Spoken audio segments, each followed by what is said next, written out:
What's up, guys, and welcome back to part 2 in this series on stairs.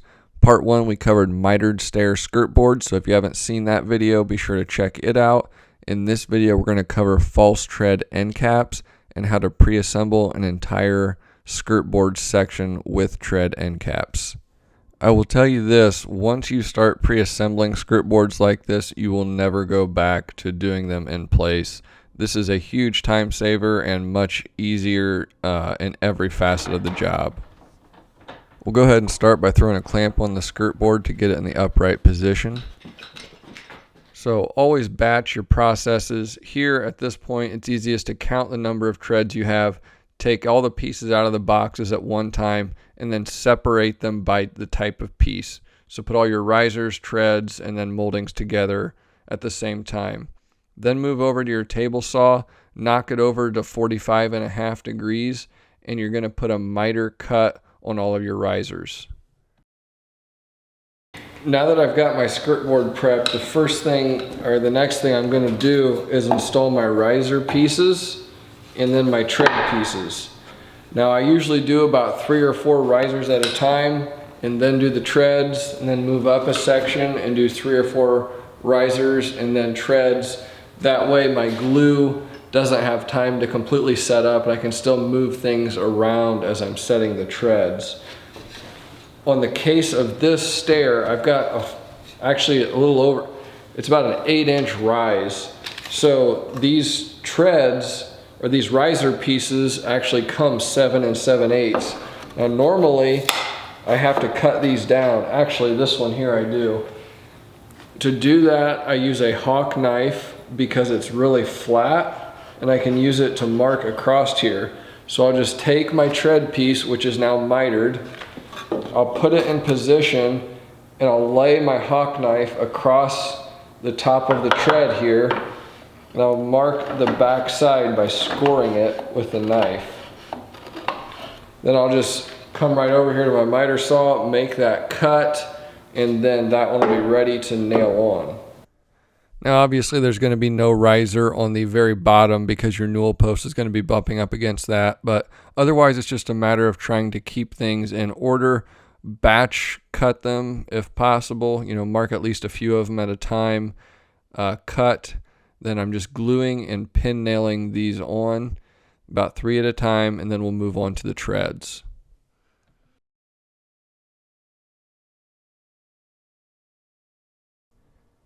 If you want to produce really nice, fine, crisp work as a carpenter, it's really about those small things that you do. It's easy to grasp the big picture of what we're doing here, but it's those small details that you do that will really make the difference on the whole project coming together really well. So for example, whenever I cut my miters on my skirt board, getting that bevel just right at 45.5 degrees, and then the same thing on my risers, 45.5 degrees, that's going to give me just the right cut whenever I nail those off for that outside corner to remain tight, but yet to still have some good surface for the glue to bond to. When it comes to nailing this whole apparatus together, I glue everything. Literally everything is glued, so I just use pin nails. It's going to leave very small nail holes, and it's very easy just to manage everything.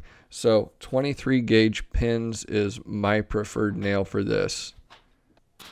I also want to stop right here and give credit where credit is due.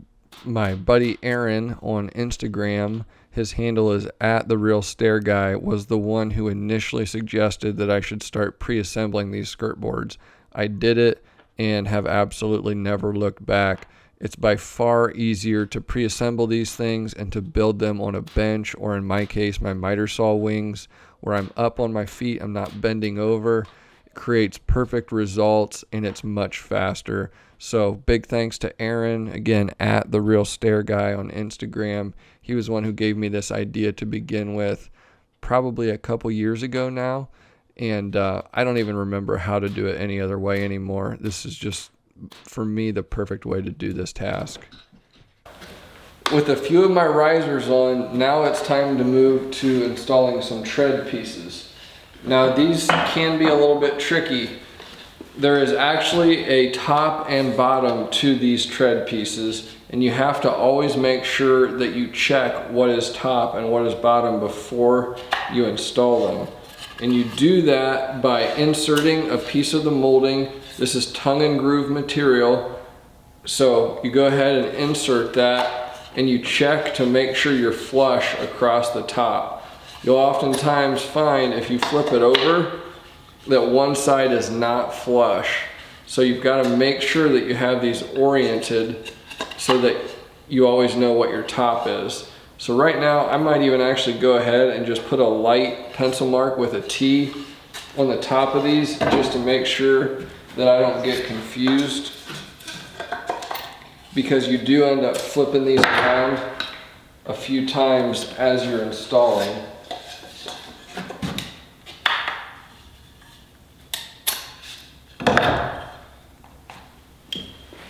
Now, marking these tread pieces is a little bit tricky if you've never done it before, so I'm going to slow down and try to explain this thoroughly.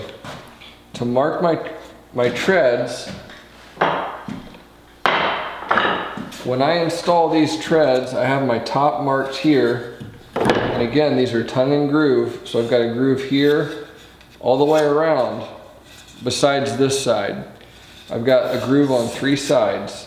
So I know that whenever this is done, I'm going to need a groove across the top and across the side here.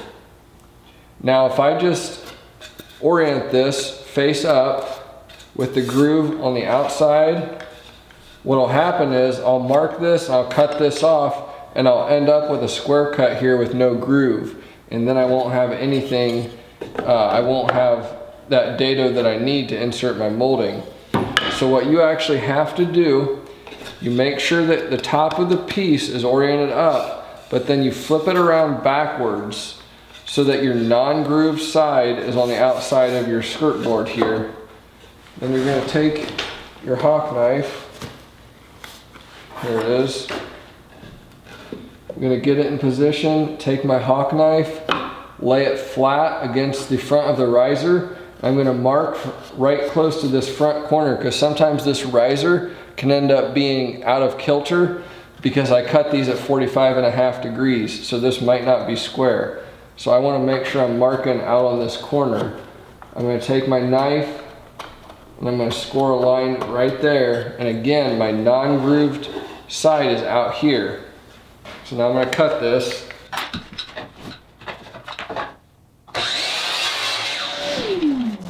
So because I marked this backwards, my non-groove side was here, now I've got my square cut right here, I can flip it around and I'll have my groove here and my groove across the front, which is what I need to make my molding go around.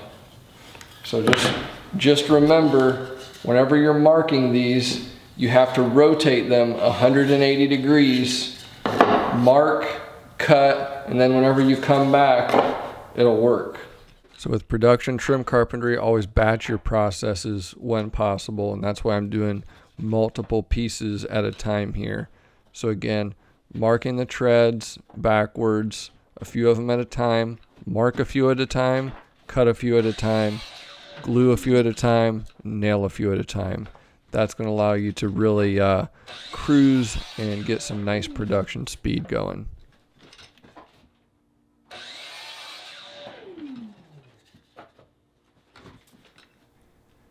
Your bottom tread piece is a very crucial piece.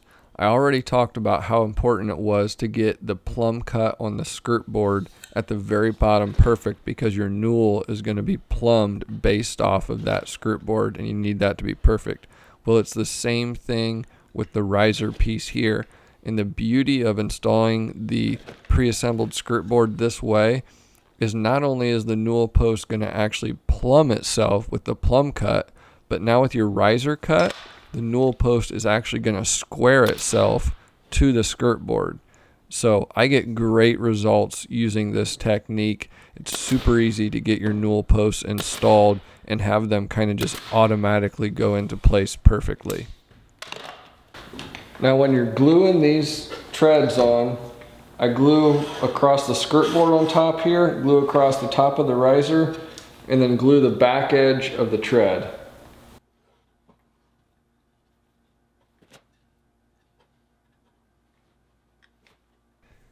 Now whenever you're nailing off your tread, you want to actually use the tread to square your riser piece too.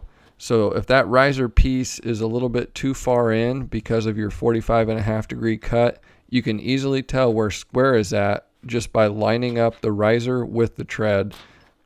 Same thing whenever you actually flip it over and then you nail your riser into the back side of your tread. Same thing. You actually will use the riser to tell whether your tread is level or not on the back side.